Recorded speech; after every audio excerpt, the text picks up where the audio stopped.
ಈ ವಿಡಿಯೋದಲ್ಲಿ ನಾಗರ ಪಂಚಮಿ ಹಬ್ಬಕ್ಕೆ ವಿಶೇಷವಾಗಿ ಅರಿಶಿನ ಎಲೆಯನ್ನು ಉಪಯೋಗಿಸಿಕೊಂಡು ಮಾಡುವ ಅದ್ಭುತ ರುಚಿಯ ಸಿಹಿಯನ್ನು ಮಾಡಿ ತೋರಿಸ್ತಾ ಇದ್ದೀನಿ.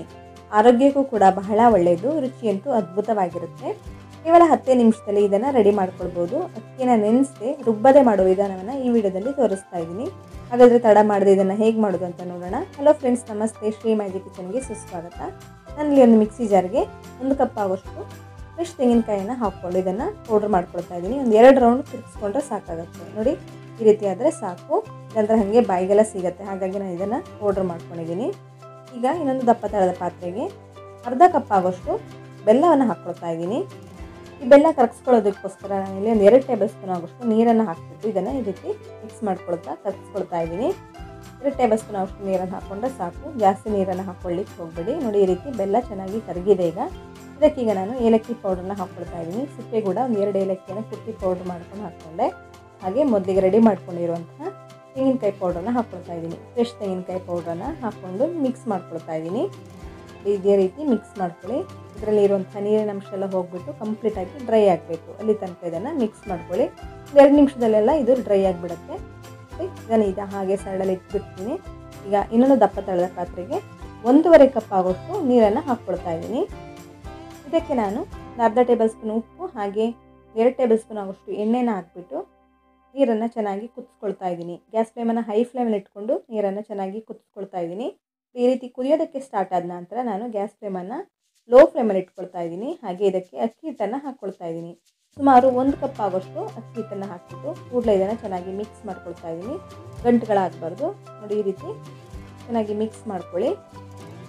ಈ ರೀತಿ ಮಿಕ್ಸ್ ಮಾಡ್ಕೊಂಡ ನಂತರ ಗ್ಯಾಸ್ ಫ್ಲೇಮನ್ನು ಆಫ್ ಮಾಡ್ಕೊಳ್ತಾ ಇದ್ದೀನಿ. ಹಾಗೆ ಇದಕ್ಕೆ ಲಿಡ್ಡನ್ನು ಹಾಕಿಬಿಟ್ಟು ಮುಚ್ಚಿಕೊಂಡು ಹಾಗೆ ಇದನ್ನು ಹಬೆಯಲ್ಲೇ ಬೇಯಿಸ್ಕೊಳ್ತಾ ಇದ್ದೀನಿ. ಇದೇ ಬಿಸಿಯಲ್ಲಿ ಇದು ಚೆನ್ನಾಗಿ ಬೇಯುತ್ತೆ. ಅದನ್ನು ಸೈಡಲ್ಲಿ ಇಟ್ಟಿರ್ತೀನಿ. ನೋಡಿ, ನಾನಿಲ್ಲಿ ಅರಿಶಿನ ಎಲೆಯನ್ನು ತೊಗೊಳ್ತಾ ಇದ್ದೀನಿ.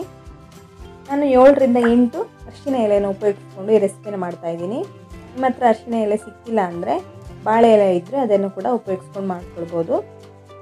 ಇದನ್ನು ಚೆನ್ನಾಗಿ ವಾಶ್ ಮಾಡ್ಕೊಂಡು ಇಟ್ಕೊಂಡಿದ್ದೀನಿ.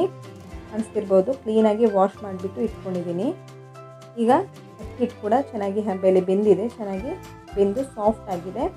ಸ್ವಲ್ಪ ಬಿಸಿ ಇರೋದ್ರಿಂದ ಸೌಟಲ್ಲೇ ನಾನು ಇದೇ ರೀತಿ ಮಿಕ್ಸ್ ಮಾಡ್ಕೊಳ್ತಾ ಸಾಫ್ಟ್ ಮಾಡ್ಕೊಳ್ತಾ ಇದ್ದೀನಿ. ಇದರ ಬಿಸಿ ಸ್ವಲ್ಪ ಕಮ್ಮಿ ಆಗಬೇಕು. ಕೈಯಲ್ಲೇ ಮುಟ್ಟಿದರೆ ನೋಡಿ ಕಾಣಿಸ್ತಿರ್ಬೋದು, ಸಾಫ್ಟ್ ಆಗಿರೋಂಥ ಮಿಶ್ರಣ ರೆಡಿಯಾಗಿದೆ. ಸ್ವಲ್ಪ ಬಿಸಿ ಇದೆ, ಕೈಯಲ್ಲಿ ಮುಟ್ಟೋದಕ್ಕಾಗತ್ತೆ, ಆದರೆ ಸ್ವಲ್ಪ ಬೆಚ್ಚಗಿದೆ. ಈ ರೀತಿ ಆದರೆ ಸಾಕಾಗುತ್ತೆ. ಈಗ ನಾನು ಚೆನ್ನಾಗಿ ಮಿಕ್ಸ್ ಮಾಡ್ಕೊಳ್ತಾ ಒಂದು ಸಾಫ್ಟ್ ಆಗಿರೋಂಥ ಮುದ್ದೆಯನ್ನು ರೆಡಿ ಮಾಡ್ಕೊಂಡಿದ್ದೀನಿ. ಈಗ ನಾನು ವಾಶ್ ಮಾಡಿ ಇಟ್ಕೊಂಡಿರೋಂಥ ಅರಿಶಿನ ಎಲೆನ ತೊಗೊಂಡಿದ್ದೀನಿ. ಅದ್ರ ಮೇಲ್ಗಡೆ ನಾನು ಸ್ವಲ್ಪ ಎಣ್ಣೆಯನ್ನು ಸವರ್ಕೊಳ್ತಾ ಇದ್ದೀನಿ. ಜಾಸ್ತಿ ಏನು ಬೇಕಾಗಿಲ್ಲ. ಮೇಲ್ಗಡೆ ಸ್ವಲ್ಪ ಎಣ್ಣೆಯನ್ನು ಸವರಿಟ್ಕೊಳ್ಳಿ. ಹಾಗೆ ಈ ಎಲೆಗೆ ಎಷ್ಟು ಬೇಕಾಗುತ್ತೋ ಅಷ್ಟು ಮಿಶ್ರಣವನ್ನು ತೊಗೊಂಡು ಅನಿಸ್ತಿರ್ಬೋದು, ಈ ರೀತಿ ಒಂದು ಮಿಶ್ರಣವನ್ನು ತೊಗೊಂಡಿದ್ದೀನಿ. ಸ್ವಲ್ಪ ಕೈಗೆ ನೀರನ್ನು ತಾಗಿಸ್ಕೊಂಡು ಈ ರೀತಿ ಪ್ರೆಸ್ ಮಾಡ್ಕೊಳ್ಳಿ. ನೋಡಿ, ಈ ರೀತಿ ತೆಳ್ಳಗೆ, ಆದಷ್ಟು ತೆಳ್ಳಗೆ ಪ್ರೆಸ್ ಮಾಡ್ಕೊಳ್ತಾ ಬನ್ನಿ.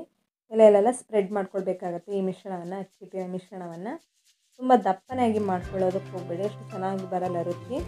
ಆದಷ್ಟು ತೆಳ್ಳಗೆ ಮಾಡಿಕೊಂಡ್ರೆ ತುಂಬ ಚೆನ್ನಾಗಿರುತ್ತೆ. ನೋಡಿ, ಆದಷ್ಟು ತೆಳ್ಳಗೆ ಇದನ್ನು ತಕ್ಕೊಳ್ತಾ ಬಂದಿದ್ದೀನಿ. ಈ ರೀತಿ ಸ್ಪ್ರೆಡ್ ಮಾಡ್ಕೊಳ್ಬೇಕು ಮಿಶ್ರಣವನ್ನು. ಕೈಗೆ ಅಂಟ್ತಾ ಇದ್ದರೆ ಸ್ವಲ್ಪ ಕೈಗೆ ನೀರು ತಗ್ಸ್ಕೊಂಡ್ರೆ ಆಯಿತು. ಕ್ಲೀನಾಗಿ ಈ ರೀತಿ ಸ್ಪ್ರೆಡ್ ಆಗುತ್ತೆ.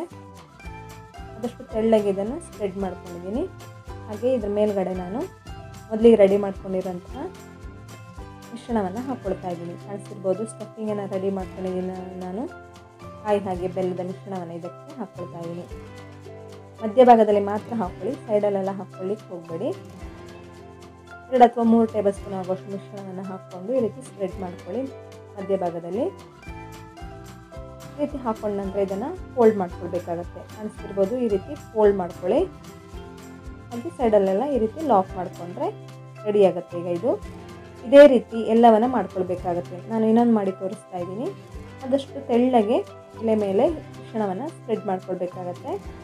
ಹಾಗೆ ರೆಡಿ ಮಾಡ್ಕೊಳ್ಳೋಂತಹ ಈ ಸ್ಟಫಿಂಗನ್ನು ಮಧ್ಯಭಾಗದಲ್ಲಿ ಮಾತ್ರ ಹಾಕ್ಕೊಳ್ಳಿ. ಹಾಗೆ ಇದನ್ನು ಕ್ಲೀನಾಗಿ ಫೋಲ್ಡ್ ಮಾಡಿಕೊಂಡ್ರೆ ಆಯಿತು. ಇದೇ ರೀತಿ ಎಲ್ಲವನ್ನು ಮಾಡಿ ಇಟ್ಕೊಳ್ತಾ ಇದ್ದೀನಿ ನಾನು. ನೋಡಿ, ಎಲ್ಲವನ್ನು ಮಾಡಿ ಇಟ್ಕೊಂಡಿದ್ದೀನಿ. ಇದನ್ನು ಬೇಯಿಸ್ಕೊಳ್ಬೇಕಾಗತ್ತೆ. ಇಡ್ಲಿ ಬೇಯಿಸ್ಕೊಳ್ಳೋಂತಹ ಪಾತ್ರೆಯಲ್ಲಿ ಇದನ್ನು ಸ್ಟೀಮ್ ಮಾಡ್ಕೊಳ್ತಾ ಇದ್ದೀನಿ. ಒಂದೊಂದಾಗಿ ಇಟ್ಬಿಟ್ಟು ಕೆಳಗಡೆ ನೀರನ್ನು ಹಾಕಿಬಿಟ್ಟು ಬಿಸಿ ಮಾಡ್ಕೊಂಡಿದ್ದೀನಿ. ನೋಡಿ, ಈಗ ಒಂದೊಂದಾಗಿ ಇಟ್ಕೊಂಡು ಇದನ್ನು ಬೇಯಿಸ್ಕೊಳ್ಬೇಕಾಗತ್ತೆ. ಒಂದು 7ರಿಂದ 8 ನಿಮಿಷದಲ್ಲಿ ಇದು ಚೆನ್ನಾಗಿ ಬೇಯುತ್ತೆ. ಕಾಣಿಸ್ತಿರ್ಬೋದು 7ರಿಂದ 8 ನಿಮಿಷ ಆಗಿದೆ ಈಗ. ಎಲೆ ಕಲರ್ ಕೂಡ ಚೇಂಜ್ ಆಗಿದೆ, ಹಾಗೆ ಒಳ್ಳೆ ಫ್ಲೇವರ್ ಬರ್ತಾ ಇರುತ್ತೆ ಅರಿಶಿನ ಎಲೆದು. ಇದನ್ನು ಸ್ವಲ್ಪ ಹೊತ್ತು ತಣ್ಣಗಾಗ್ಲಿಕ್ಕೆ ಇಟ್ಟಿದ್ದೀನಿ. ತಣ್ಣಗಾದ ನಂತರ ಈಗ ನಾನು ಎಲೆಯನ್ನು ತೆಗಿತಾ ಇದ್ದೀನಿ. ಸ್ವಲ್ಪ ಬಿಸಿ ಇರೋದ್ರಿಂದ ತೆಗಿಯೋದಕ್ಕೆ ಸ್ವಲ್ಪ ಕಷ್ಟ ಆಗುತ್ತೆ. ಕಂಪ್ಲೀಟಾಗಿ ತಣ್ಣಗಾದರೆ ತುಂಬ ಈಸಿಲಿ ತೆಗಿಬೋದು, ಒಂದು ಚೂರು ಅಂಟ್ಕೊಳ್ಳಲ್ಲ. ಇದೇ ರೀತಿ ಎಲ್ಲವನ್ನು ತೆಗೆದು ಪ್ಲೇಟಲ್ಲಿ ಹಾಕಿಬಿಟ್ಟು ಇದನ್ನು ಸರ್ವ್ ಮಾಡ್ತಾ ಇದ್ದೀನಿ. ಬೇಕಾದರೆ ಮೇಲ್ಗಡೆ ತುಪ್ಪವನ್ನು ಹಾಕ್ಬಿಟ್ಟು ಕೂಡ ಸರ್ವ್ ಮಾಡ್ಬೋದು. ತುಂಬ ಚೆನ್ನಾಗಿರುತ್ತೆ, ರುಚಿಯಾಗಿರುತ್ತೆ. ಹಬ್ಬದ ವಿಶೇಷವಾಗಿ, ನಾಗರ ಪಂಚಮಿ ಹಬ್ಬದ ವಿಶೇಷವಾಗಿ ಇದನ್ನು ಮಾಡ್ಕೊಳ್ಬೋದು. ಒಂದ್ಸಲ ಇದನ್ನು ಟ್ರೈ ಮಾಡಿ ನೋಡಿ ಫ್ರೆಂಡ್ಸ್. ನೀವು ಶ್ರೀ ಮ್ಯಾಜಿಕ್ ಕಿಚನನ್ನು ಸಬ್ಸ್ಕ್ರೈಬ್ ಆಗಿಲ್ಲ ಅಂದರೆ ಸಬ್ಸ್ಕ್ರೈಬ್ ಮಾಡಿ.